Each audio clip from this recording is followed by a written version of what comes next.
Merci, Monsieur le Président. Je ne pense pas solliciter d'applaudissements de rapidité ce soir, mais bon. Alors, je veux joindre ma voix à celle de mes collègues qui ont salué et félicité la réélection de Mme Romanado et l'élection de M. Bergeron et M. Trudel. Quel que soit le parti, au gouvernement ou dans l'opposition, nos demandes sont les mêmes et les attentes sont à la hauteur de nos besoins, c'est-à-dire évidemment très hautes. Les investissements de transport collectif et d'infrastructures sont au centre des préoccupations de nos citoyens. Les promesses en matière de logement social et abordable doivent se traduire rapidement pour éviter certaines problématiques. Nous en aurons besoin, Monsieur le Président, nous aurons besoin d'un cadre clair pour le développement aussi de l'aéroport Longueuil-Saint-Hubert. Je veux également saluer les députés Pierre Nantel et Michel Picard, qui sont sortants. Merci pour votre implication et votre contribution tout au long de ces dernières années. Votre travail a laissé des traces et sur ces traces, nous allons continuer. Deuxièmement, Monsieur le Président, on en parlait tout à l'heure, des citoyens en ont parlé à l'arrondissement de Saint-Hubert, au conseil de ville tout à l'heure. Donc, je poursuis avec la grille du frein. Encore ce soir, peut-être je vais sonner comme un disque qui saute pour certaines personnes, mais je vais vous parler du fameux programme d'aide aux citoyens pour lutter contre la grille du frein, programme que les citoyens attendent toujours. Plusieurs autres municipalités le font depuis des années. Donc, Montréal, Belleuil, Kirkland et même Boucherville a un programme.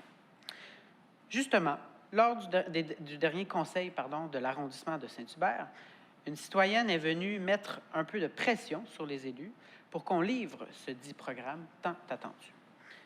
En réponse à la citoyenne, l'ancien vice-président du comité exécutif, M. Beaulieu, qui a le mérite d'être clair, et je lui donne le mérite d'avoir été très clair cette soirée-là, a dit, et je le cite, qu'il n'y aura pas de programme d'aide aux citoyens car, selon lui, Longueuil en fait déjà assez pour aider les citoyens aux prises avec la grille du frein. Pourtant, en 2018, le Conseil a donné un mandat à la Commission de l'aménagement du territoire et du développement durable pour élaborer et proposer au Conseil un programme d'aide aux citoyens. La recommandation de la Commission a été faite en décembre 2018 et depuis ce temps, plus rien. Toujours en réponse à la citoyenne de l'arrondissement Saint-Hubert, Mme Boisclair et M. Boivin ont assuré qu'il y avait encore des discussions à la Commission et que le travail n'était toujours pas complété.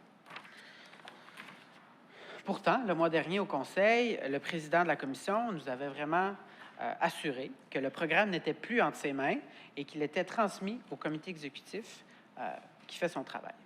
Alors là, je suis un peu mêlé dans certaines affirmations. Alors, M. le Président, je ne sais plus qui croire, quoi comprendre. Hein. Comme on dit, une chatte perdrait ses petits dans cette affaire-là. Heureusement, le projet verbal de la Commission, daté du 6 décembre, peut nous éclairer un peu sur cette situation. Au point 7, au PV, la Commission recommande au Conseil exécutif d'adopter une proposition d'un programme d'aide financière pour les citoyens afin de lutter contre la grille du frein. C'est étonnant. Donc, depuis 10 mois, la recommandation du programme a été faite par la Commission. Donc, la Commission a fait son travail, mais n'est jamais redescendue au Conseil de ville. Donc là, c'est au comité exécutif. Je veux bien croire qu'il faut prendre le temps d'étudier les choses comme il faut. Mais là, 10 mois, Monsieur le Président, à mon sens, c'est long. Je pense qu'on a assez attendu. Les citoyens ont assez attendu. Il ne faut pas qu'on attende qu'il n'y ait plus de frein à couper avant de faire un programme, là, Monsieur le Président. On a voulu être bons joueurs, mais presque un an d'attente avant que la recommandation descende au Conseil, Monsieur le Président. Ça frôle le ridicule. Pour mettre fin à cette situation, n'en déplaise peut-être à certains, je vais proposer cet avis de proposition comme suit, Monsieur le Président. Donc, l'avis de proposition concernant la mise en place d'un programme d'aide aux citoyens aux prises avec la grille du frein. Considérant que la mairesse a signifié en 2018 que la bonification de l'aide aux citoyens contraint de débourser des milliers de dollars pour traiter ou abattre les frênes infestés par la grille du frein sur leur terrain est un dossier prioritaire. Considérant que les citoyens aux prises avec la grille du frein doivent débourser des sommes importantes pour couper leurs arbres atteints, et considérant que la Commission de l'aménagement du territoire développement durable a recommandé en décembre 2018 la mise en place d'un programme d'aide financière destiné aux citoyens aux prises avec la grêle du frêne. Alors, il est donc proposé que le comité exécutif soumette pour approbation au conseil de ville le dit programme d'aide financière aux citoyens pour lutter contre la grêle du frêne, tel que proposé par le travail acharné et très fort de la Commission de l'aménagement du territoire et du développement le 12 décembre dernier. Merci, M. le Président. Il y aura d'autres choses. Alors, M. le Président, je poursuis sur ma lancée. Je veux soumettre un deuxième avis de proposition concernant que Longueuil se dote de lieux pour la récupération du verre. Encore là, on fait juste s'inspirer des meilleures pratiques et de nos villes voisines. Boucherville, Saint-Lambert, Varennes. Il sera court celui-là aussi. Donc, un avis de proposition concernant la mise en place d'un projet pilote sur la disposition du verre par dépôt volontaire. Considérant que, selon les données de Recycle Québec, à peine 14 du verre récupéré au Québec est recyclé. Le verre sortant des centres de tri étant souvent trop contaminé pour être réutilisé. Considérant que la mise en place du projet pilote et de la disposition du verre et dépôt volontaire contribue à augmenter la qualité du verre récupéré et favorise des débouchés à haute valeur ajoutée pour cette matière. Considérant que les 3 villes de l'agglomération de Longueuil, Boucherville, Saint-Bruno, Saint-Lambert et plusieurs autres villes de la Montérégie ont déjà mis en place ce genre de projet pilote pour la récupération du verre, considérant que la collecte des matières résiduelles est de la responsabilité des municipalités, alors que le traitement relève de l'agglomération. Il est donc proposé au comité exécutif de la ville de Longueuil d'étudier la mise en place d'un projet pilote pour la disposition du verre et de dépôt volontaire dans les 3 arrondissements. Merci, Monsieur le Président. Je poursuivrai donc avec quelques sujets en rafale. Donc, je le répète maintenant à chaque conseil, malgré que Longueuil a adopté de la déclaration d'urgence climatique, on ne sent pas beaucoup d'urgence dans nos actions. C'est bien d'avoir interdit les sacs de plastique à usage unique, d'investir pour la biométhanisation et la récupération des résidus domestiques. Mais ce ne sont pas nos décisions. Ce sont des décisions qu'oblige la CMM ou le gouvernement du Québec. Pourtant, si on veut prendre part à la lutte au changement climatique et faire partie de la solution dans le défi qui nous attend, il faut qu'on soit proactif et qu'on innove nous aussi. Pendant que le monde municipal accélère ses initiatives environnementales, à Longueuil, on attend toujours le bilan de notre plan stratégique de développement durable adopté en 2013. À quand la publication de ce bilan, M. le Président?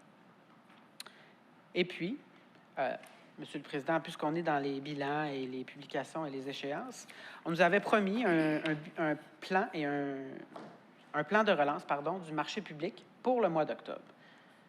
Je comprends qu'il reste encore quelques jours au mois d'octobre, avant le mois de novembre, mais est-ce qu'on peut me confirmer si on va respecter l'échéance du mois d'octobre pour présenter un plan de relance pour le marché public? J'aimerais avoir des réponses écrites pour ces 2 questions, M. le Président. Depuis quelques mois, les citoyens peuvent signer une pétition demandant la construction d'une piscine à Longueuil de 10 couloirs de 50 mètres, ici même à Longueuil. C'est une demande qui date de plusieurs années, mais qui a malheureusement été mise de côté pour la construction du nouveau complexe aquatique de Saint-Hubert. J'invite donc tous les citoyens qui pensent comme les instigateurs de cette pétition-là, les clubs de natation et ces centaines de membres, qui auraient pu être mieux consultés en amont dans le futur projet du complexe aquatique, et d'aller lire la pétition et de se faire une opinion. Le lien sera sur ma page Facebook dans les prochaines minutes. Et, dernièrement, M. le Président, ce mois-ci, je vais ramener une habitude que j'avais dans le passé, une innovation. Certains s'en rappellent peut-être. Chaque mois, je partage avec vous une innovation susceptible de devenir une solution à un problème ou à un défi qu'on a. Vous vous rappelez, j'ai déposé il y a plusieurs mois de cela le fameux croque-glace et que maintenant, il y en a qui circulent dans nos rues. Ça a été étudié et puis je suis très content que ça soit utilisé. Alors, peut-être que celle-ci pourra être utilisée dans quelques mois. Je l'espère. Donc, je vais récidiver et je vais vous déposer une proposition qui est celle-ci. En fait, j'ai fait le nettoyage des berges là, il y a quelques semaines, et puis j'ai été ébahi de voir le nombre de déchets et de petits déchets surtout qui se retrouvent sur les berges. Alors, j'ai trouvé un projet en fouillant l'Internet, en regardant sur YouTube. Ça s'appelle le Sea Bin Project. Donc, le contenant de mer, le projet des contenants de mer. Donc, encore, il n'y a pas encore de traduction, mais ça pourrait être un autre nom là, qui est plus sexy. Donc, nous avons des lacs, nous avons dans nos grands parcs, nous avons des espaces avec de l'eau, et nous avons une marina sur notre territoire. Il y a même des machines qui sont en fonction à Hamilton en ce moment. Donc, c'est pas trop loin de nous. L'important, c'est de réaliser qu'il existe des solutions aux problèmes de la pollution de nos berges et de nos cours d'eau. Il s'agit de s'attarder aux sources de problèmes et de trouver de bonnes solutions. Donc, en fait, c'est un contenant qui est placé à fleur d'eau qui collecte les résidus qui flottent et aussi qui filtre les microplastiques et qui filtre les hydrocarbures et les huiles dans son contenu. Alors, c'est des petites machines qu'on peut installer autour de la marina, autour de la plage, dans nos lacs. Des fois, les gens jettent des détritus ou avec le vent. Alors, je souhaite que cette innovation soit étudiée. J'ai mis le site Internet et les explications, comment ça fonctionne. Alors, sur ça, Monsieur le Président, bonne soirée.